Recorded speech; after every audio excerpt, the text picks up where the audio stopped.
Hey everyone, after you watch this review, be sure to check out the video I just dropped over on Beyond ARTV. It's a pilot for a potential new series where we talk about bands that we previously couldn't get into, and over the course of a week, we tried to get each other into them. Myself and my girlfriend started this series. It's called I Can't Get Into. Go check it out, link down below. The Story So Far versus Queens of the Stone Age is the first episode.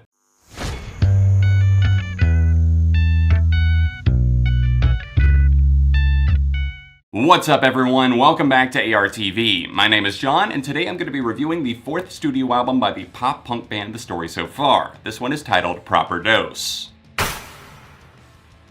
Proper Dose marks the first time in more than 3 years that one of the biggest pop-punk bands of this decade have dropped an album, and so many people were just lingering, hanging on, wondering where The Story So Far are going to break up, what exactly is going on with them, until they released Out of It, just more than a year before the release of Proper Dose. The 3 years between albums weren't exactly a walk in the park, something leisurely that they were just doing to pass the time. In fact, the lead singer Parker Cannon has finally opened up about his opioid addiction and also his lean addiction. It's something that he just used as a crutch, and he was really free-falling for a while there, not able to contain himself or control himself, and I think that that does kind of explain some of his more erratic actions and more aggressive tendencies in the past. It's something at this point where he seems to have kicked that addiction, and he finally sat down to give an interview for the first time in about 5 years, which was kind of eye-opening.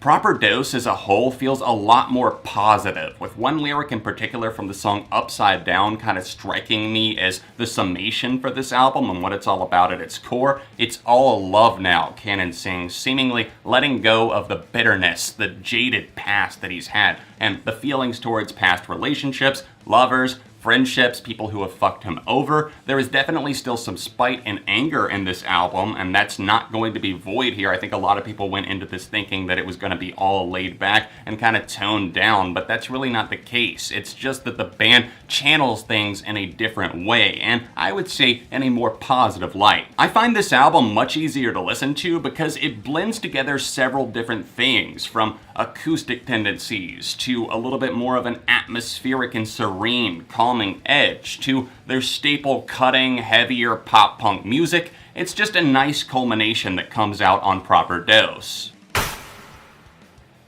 The messages of the songs, the lyrics, and what's at their core actually seem to sink in a lot more, and I would say hit a little bit harder than some of their past material, because I felt like some of that, not to say that it was faux aggression, it just felt like it leaned a little bit too heavily on the fact that they're always angry, or they're always just hurt or getting fucked over. This actually feels like it has something more to say. Surprisingly enough, I wouldn't say that catchiness was sacrificed in the process of the band sculpting a new sound. In fact, the hooks definitely stick with you, and you want that on a pop-punk album like this. There's also some other moments that felt like curveballs to me, but also surprised me in terms of the musical sense. I think the guitar solo that's more ambient and chill on the track If I Fall, what a nice moment there that really gripped me. And also the song Growing on You just felt like kind of a left turn. It was a little bit more down to earth and introspective, and it almost puts a smile on your face just because of the subject matter. It's a nice change of pace for the story so far. Now on the downswing, because I think a lot of you probably saw this coming. If I haven't been in love with this band in the past, there are still going to be problems and traces of what was wrong in those albums that are going to appear here,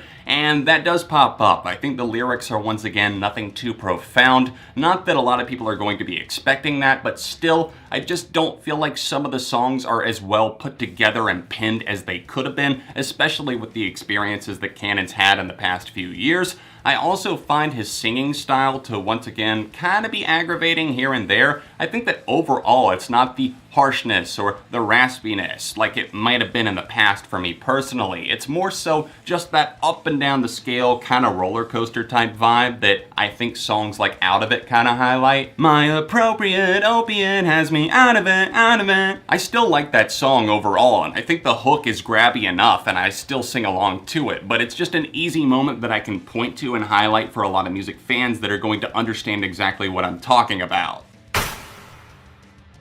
Take Me As You Please is a really nice cut that reminds me of autumn, of the fall season, and just the falling of leaves, the changing of the tides, and it just kind of has, as the lyrics even talk about, kind of a hazy appeal to it. It's like you're seeing somebody out on their hike on a fall day, maybe a couple of lovers, and it's just a very nice down-to-earth cut that is acoustic based, and it sees the story so far changing it up. And I think that some fans hate them for that, but I praise them for that, and I urge them to continue this sound and continue experimenting. On the more pop-punk side of things, you have Keep This Up being a throttling anthem for that scene, just a ton of fun. It's something that just gets better as it goes on, as they add new things to the track, and by the time that final chorus is rolling around, you're ready to rock the hell out, probably many of you ready to get in the pit. Closing moment Lightyear catches a pop-punk buzz that will take you to infinity and beyond. Growing on You is a very nice track, one that, like I said before, kind of in the vocal department,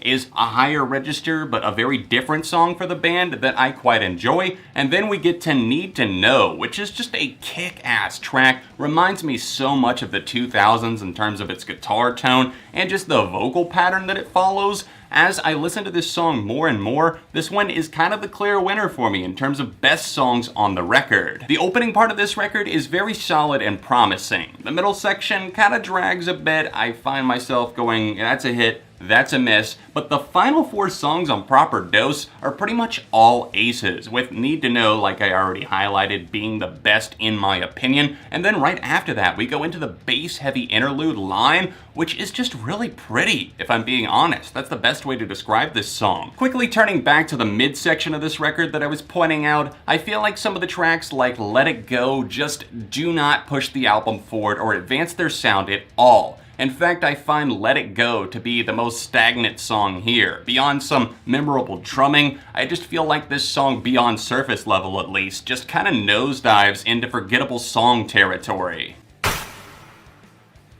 I'm pleasantly surprised with Proper Dose, considering that I'd never previously really been into a full length from the story so far. I don't think the songwriting and the songs in general are quite there in terms of the shelf life or screaming, play me, play me, play me over and over and over again, but of course that's going to differ from person to person. I did personally enjoy it, and overall I'm going to rate this a light 3.5 out of 5. What did you guys think though? Let me know in the comment section down below. Please drop a like on the review while you're here, and subscribe to the channel if you're new in town. Don't forget to check out that video I plugged at the beginning of the review. You can watch that right here. Bands I couldn't get into, the story so far versus Queens of the Stone Age. If you want to see another story so far review, then tap over here, or visit me on social media at all of these links in the description down below. Other than that, I'll see you soon for more right here on ARTV.